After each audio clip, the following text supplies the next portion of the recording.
যেমন তার চেহারা তেমনি তার ঘ্রাণ, চাবাতে মাংস না পেলেও জুড়িয়ে যাচ্ছে প্রাণ।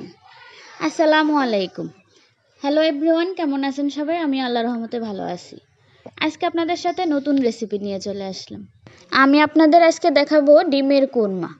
একদমই ঘরোয়াভাবে পারফেক্টভাবে কিভাবে ডিমের কোরমা বানাবেন পুরো ভিডিওটা দেখার জন্য অনুরোধ রইল। তো আমি প্রথমে 6টা ডিম সিদ্ধ করে নিয়েছি। সিদ্ধ করে ঠান্ডা পানিতে দিয়ে ডিমের শুকলাগুলো ভালো করে ছিলে নেব, একদম পরিষ্কার করে ধুয়ে নেব।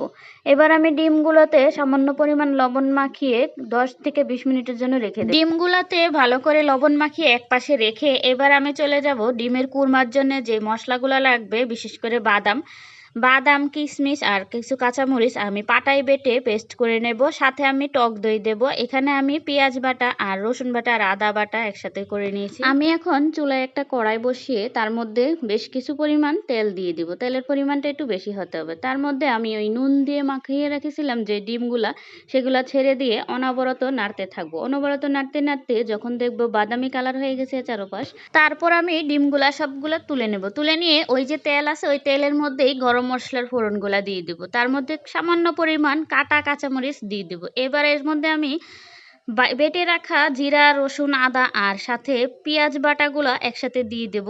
এমনভাবে নাড়াচাড়া করব যেন কাঁচা গন্ধটা এর মধ্যে থেকে চলে যায়। তারপরে আমি বাদাম বাটা, কাঁচামরিচ বাটা, তার মধ্যে কিছু পরিমাণ টক দই একসাথে দিয়ে আমি ভালো করে নেড়ে চেড়ে নেব। নাড়াচাড়া হয়ে গেলে এর মধ্যে আমি পরিমাণ মতো 1 কাপ বা 1 পোয়া পরিমাণ লিকুইড দুধ দিয়ে দেব। লিকুইড দুধটা দিয়ে ভালো করে নেড়ে নেব যেন একদম মশলার সাথে মিশে যায়।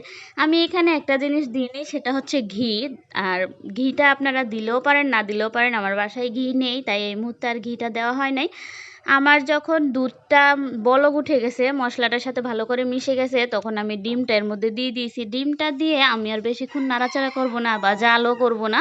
আমি প্রায় 5 মিনিট মতো জাল করে এটা একদম ঘন যখন হবে তখন নামিয়ে নেব।